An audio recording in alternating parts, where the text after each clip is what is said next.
నమస్కారం. Welcome to Radha's ప్రాచీన ప్రాంగణం. ప్రేక్షకులందరికీ వినాయక చవితి శుభాకాంక్షలు.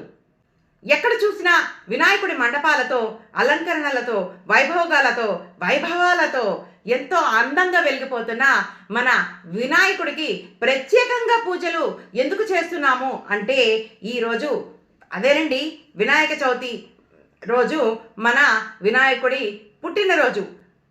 చెప్పాలంటే మనం ప్రతినిత్యం పూజ మొదలు పెట్టేటప్పుడు ఫస్ట్ చెప్పుకునే శ్లోకము శుక్లాంబరధరం విష్ణుం శశివర్ణం చతుర్భుజం ప్రసన్నవదనం ధ్యాయేత్ సర్వ విఘ్నోపశాంతయే అనేటువంటి ఈ శ్లోకం రాని వాళ్ళంటూ ఎవరు ఉండరండి. అయితే ఈ వినాయక చవితి 11 రోజులు మనం ఎందుకు చేస్తాము అనే దానికి ఒక చిన్న కథనం ఉందండి. యాక్చువల్గా వ్యాస భగవానుడు మహాభారతాన్ని రాయడానికి 10 రోజుల సమయం పడుతుందన్నమాట. యాక్చువల్గా ఏమవుతుందంటే ఈ వ్యాసుల వారు తన భారతాన్ని తన అనార్గళంగా చెప్పుకుంటూ పోతే రాయడానికి వినాయకుడే చేయగలడని వినాయకుడిని కోరుకుంటాడనమాట. తన భారతాన్ని లిఖించి పెట్టమని కోరుకుంటే వినాయకుడు ఒక చిన్న కండిషన్ పెడతాట. నువ్వు అనర్గళంగా చెప్తేనే వితౌట్ బ్రేక్ చెప్తేనే నేను రాస్తాను అంటే వ్యాసుల వారు దానికి ఒప్పుకొని ఆయన అనర్గళంగా భారతాన్ని చెప్పుకుంటూ పోతారనమాట. చెప్పుకుంటూ పోతే వినాయకుడు రాస్తాడు.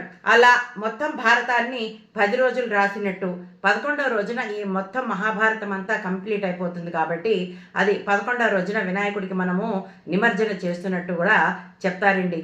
దీనికి సంబంధించి ఇంకా వివరాల్లోకి వెళ్తే కనుక భారతాన్ని రాసేటప్పుడు వినాయకుడి ఘంటం ఏదైతే ఉందో అది విరిగిపోతుందిట. అప్పుడు వినాయకుడు తన దంతాన్ని విరిచి దాంతో మహాభారతాన్ని లిఖించాడు అని చెప్పేసి చెప్తారనమాట. ఆ రకంగా ఆయనకి ఏకదంతుడు అని పేరు వచ్చిందని కూడా చెప్తారు.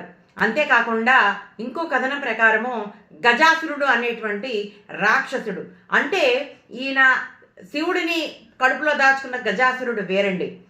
ఇంకొక రాక్షసుడి పేరు కూడా గజాసురుడే. అతడితో యుద్ధం చేస్తున్నప్పుడు రాక్షసుడిని మట్టు పెట్టడానికని తన దంతాన్ని ఊడదీసి విసిరి కొట్టాడని, అప్పటి నుంచి కూడా ఆయనకి ఏకదంతుడు అనేటువంటి పేరు వచ్చిందని చెప్తారు. ఏది ఏమైనప్పటికీ మన ఏకదంతుడికి మహోత్సవాలు ప్రారంభమైపోయాయండి. మీరందరూ కూడా మీ ఇంట్లోనూ మీ ఇంటి చుట్టుపక్కల ఉన్న మండపాల్లోనూ ఉత్సాహంగా పాల్గొంటూ వినాయకుడి వేడుకలు జరుపుకుంటున్నారని అనుకుంటున్నాను. అలాగే వినాయకుడి గురించి మరిన్ని విశేషాలతో వచ్చే సంచికలో మేము ముందుకు వస్తాం. అంతవరకు గణపతి బప్ప మోర్య.